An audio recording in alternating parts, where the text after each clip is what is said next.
राज्य विधिमंडळाचं हिवाळी अधिवेशन नुकतंच पार पडलं असून यानंतर आता सर्व राजकीय पक्षांना महानगरपालिका निवडणुकीचं वेध लागलंय।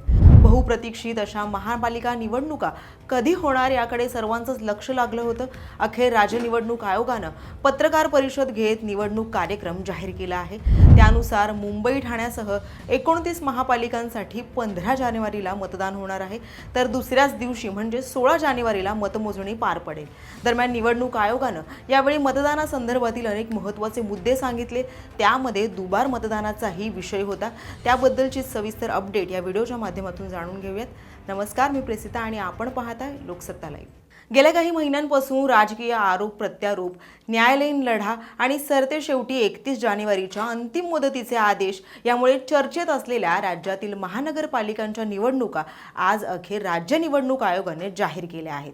पुढील महिन्यात 15 जानेवारीला राज्यातील मुंबई ठाण्यासह एकूण 29 महानगरपालिकांसाठी मतदान होणार असून 16 जानेवारी रोजी निकाल जाहीर केले जाणार आहेत। याच निवडणुकीचा कार्यक्रम जर आपण पाहिला तर त्यानुसार नामनिर्देशन पत्र स्वीकारण्याची तारीख ही 23 ते 30 डिसेंबर दरम्यान असेल। त्याचबरोबर नामनिर्देशन पत्राची छाननी हे 31 डिसेंबरला होईल। त्याचबरोबर उमेदवार अर्ज मागे घेण्याची मुदत 2 जानेवारी असेल, तर निवडणूक चिन्ह वाटप आणि अंतिम उमेदवार यादी 3 जानेवारीला निश्चित होईल। त्याचबरोबर मतदान हे 15 जानेवारीला आणि त्यानंतर 16 जानेवारीला मतमोजणी पार पडेल। आपल्याला सांगायचं आहे की महाराष्ट्र राज्यातील 29 महापालिका च्या निवडणुकीसंदर्भात ही पत्रकार परिषद आहे। त्यामधील 27 महानगरपालिकांची मुदत संपलेली आहे। 5 महापालिकांची 2020 मध्येच मुदत संपली होती। 18 महापालिकांची मुंबईसहित 2022 मध्ये मुदत संपली आहे आणि 4 महापालिकांची मुदत ही 2023 मध्ये संपली होती। जालना आणि इचलकरंजी या 2 नवनिर्मित महापालिका आहेत आणि त्यांच्या संदर्भात पण आज मी माहिती सांगणार आहे। या 28 महानगरपालिकेमध्ये मतदारांना साधारणतः 3 ते 5 मतं एका प्रभागामध्ये द्यावं लागते। या महापालिका निवडणुकीमध्ये नामनिर्देशन पत्र हे ऑफलाईनच घेण्यात येईल आणि या संदर्भात राजकीय पक्षांची जी बैठक झाली होती आणि राजकीय पक्षांनी केलेल्या मागणीनुसार या महापालिकांच्या निवडणुकीमध्ये नामनिर्देशन पत्र हे ऑफलाईनच स्वीकारण्यात येतील। दरम्यान निवडणूक आयोगाने घेतलेल्या या पत्रकार परिषदेत काही ठळक मुद्दे देखील स्पष्ट करण्यात आले आहेत।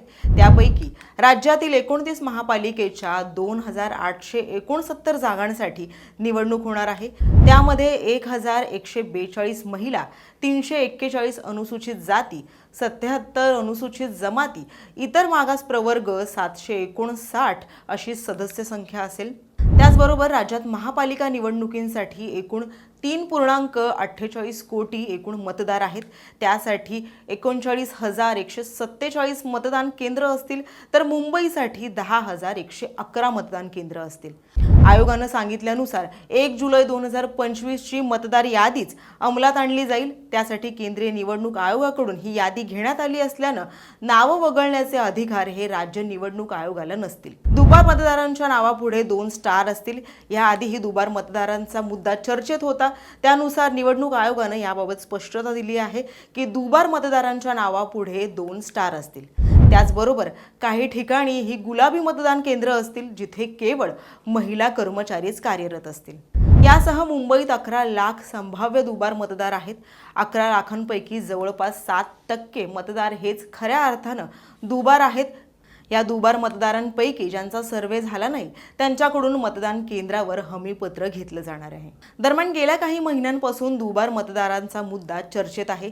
निवडणुकीच्या अनुषंगानं त्या संदर्भात नेमकी काय उपाययोजना केली जाईल याबद्दलही निवडणूक आयोगानं आजच्या या पत्रकार परिषदेत स्पष्ट केलं आहे।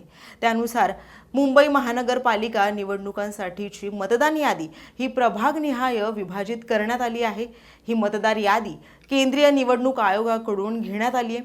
त्यातील कोणतंही नाव वगळणं किंवा समाविष्ट करणं याचे अधिकार हे राज्य निवडणूक आयोगाला नाहीत, पण चुकून एका प्रभागातील मतदार दुसऱ्या प्रभागात गेले असतील तर ते बदल करण्याचे अधिकार हे राज्य निवडणूक आयोगाला आहेत। या यादीमध्ये संभाव्य दुबार मतदारांच्या नावासमोर 2 स्टार मार्क करण्यात आले आहेत। महापालिका आयुक्तांमार्फत अशा मतदारांच्या घरी जाऊन सर्वेक्षण करण्यात आलं आहे। तो मतदार कोणत्या मतदान केंद्रावरती मतदान करेल हे लिहून घेतले गेले आहे। त्यानुसार त्याच मतदान केंद्रावर त्या मतदाराला मतदान करू दिलं जाईल असं निवडणूक आयुक्त दिनेश वाघमारे यांनी स्पष्ट केलं आहे। तसंच काही मतदारांनी या मोहिमेला प्रतिसाद दिला नाही असे दुबार मतदार जर मतदान केंद्रावर आले तर त्यांच्याकडून हमीपत्र लिहून घेतलं जाईल, त्यांची ओळख पटवून घेतली जाईल आणि त्यानंतरच त्यांना मतदान करता येईल अशी ही माहिती आयुक्तांनी दिली आहे। दरम्यान महापालिका निवडणुकीचं हे बिगुल वाजल्यानंतर महाराष्ट्रात मोठ्या प्रमाणात राजकीय हालचालींना वेग येणार हे निश्चितच। या दरम्यान काय काय घडामोडी घडतील हे पाहणं तितकंच महत्त्वाचं ठरेल। या संदर्भातील अधिक अपडेट्स आम्ही तुमच्यापर्यंत पोहोचवू। त्यासाठी लोकसत्ताच्या YouTube चॅनलला सबस्क्राईब करा आणि पाहत रहा लोकसत्ता लाईव्ह।